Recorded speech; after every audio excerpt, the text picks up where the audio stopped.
Hi everybody, it's Kate Quinn from Fabricated Quilts, and I wanted to take a few minutes and share one of the classes that I'm going to be offering at the Reno Quilt Show. And the class date is June 11th, coming up. The class is called the Yin and Yang Mariner's Compass class. The class focuses on building this artist's color wheel with this yin and yang circle as the center motif. This class is available with a kit. So you're going to get something very similar to this, where you're going to have graduated black and whites to gray around the outside, and then that'll match up right here in the center. So I kind of put the dark towards the whites and the whites towards the black, but you can adjust the circle any way you like. You're also going to get these small pieces of graduated color for your border. So your kit is going to look something like this. And that is part of the cost of the class. When you come into the class, you'll register through the registration link on the Reno Quilt Show, and then the kit fee is something that you'll pay me when you get into class. So these are some of the colors that are available in this particular kit. So the kits may vary slightly, but they are going to have that same graduated color look to them with that really great vibrancy. And then on top of that, let me show you one other thing that I think is really important about this class. If you've ever taken a foundation piecing class, maybe you've learned how to do foundation piecing in the past. And I'm going to grab one of these pieces here and just flip it over so you can see it. This is not the exact same project. This is a little bit different, but this is the old style of paper piecing, where you would actually be sewing right through your paper, and then when you're done, you're just going to peel this off the paper. This is glued a little bit. And then you would just take this off. You would actually perforate the paper, and that's what you would have to do with this. You'd have to take off each little bit of this paper, and you would have to tear it a little bit, kind of fold it, get it started, and then just get it off like this. So one of the things about this method that's different than the method that I'm going to be sharing is this foundation pattern method. This is the old style one. This actually makes a mirror image of whatever you're trying to do.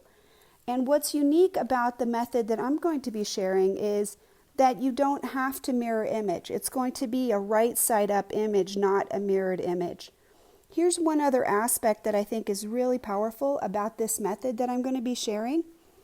Right now, if I'm done with this, so these pieces actually are already sewn in, I can literally take this paper off just like this. There's nothing to perforate or anything like that. I might have to loosen this up from the fabric, from the freezer paper, but this entire piece will just come off, just like that. Okay, so there's no paper left in, it's not difficult to remove. It allows you to have this really, really accurate seam allowance. Plus, here's one more benefit. If I need to flip my seam allowance, I can just lift this up and I can press the seam allowance any direction that I want, and then adhere that back onto the fabric to add on the next piece. So sometimes people have trouble with reversals. Sometimes with foundation paper piecing, you're not going to have that difficulty and that aspect with this type of process. It's going to be a little bit simpler, and you can be a lot more flexible with your design this way. So this is the actual design. This is the Mariner's Compass Yin and Yang Artist Color Wheel. That's the project that we're going to be making at the Reno Quilt Show. And the class is a full day. It's from 8 in the morning until 3 in the afternoon, and I'm sure there'll be a lunch break in there, and you're welcome to step out at any time. We're going to concentrate on completing the entire circle, and we'll be making sure that you have information about either appliquing this on or sewing this in to finish out this part of the block, and then you'll be able to take these pieces home and potentially just finish them at home. Some people will be able to finish if they pick up the technique really quickly, but we don't want to rush people along and make them feel pressured. So the goal will be to try to use chain piecing and complete this center portion of the pattern. This is an example of a more complicated design. You can see that this has just got a few pieces. This is the wedge right here. And so you'd be basically completing this one wedge section, and that's how you would be putting this together. So this right here is actually two wedges right here.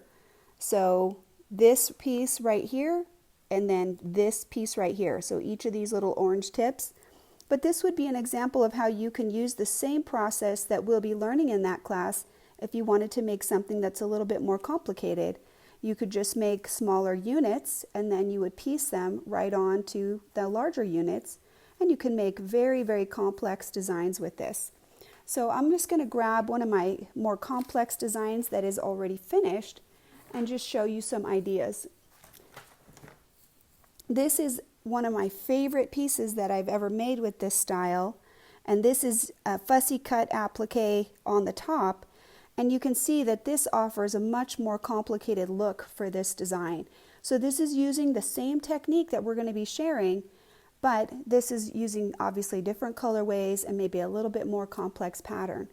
But this is going to allow you to really make those precise mariner's compass designs that you may have always wanted to do, and have no difficulty managing your seams and very little difficulty with any kind of reversals of your pattern.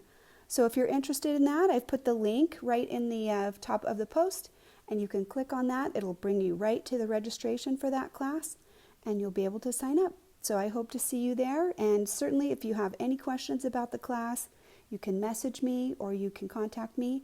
So my email is kate@fabricatedquilts.com.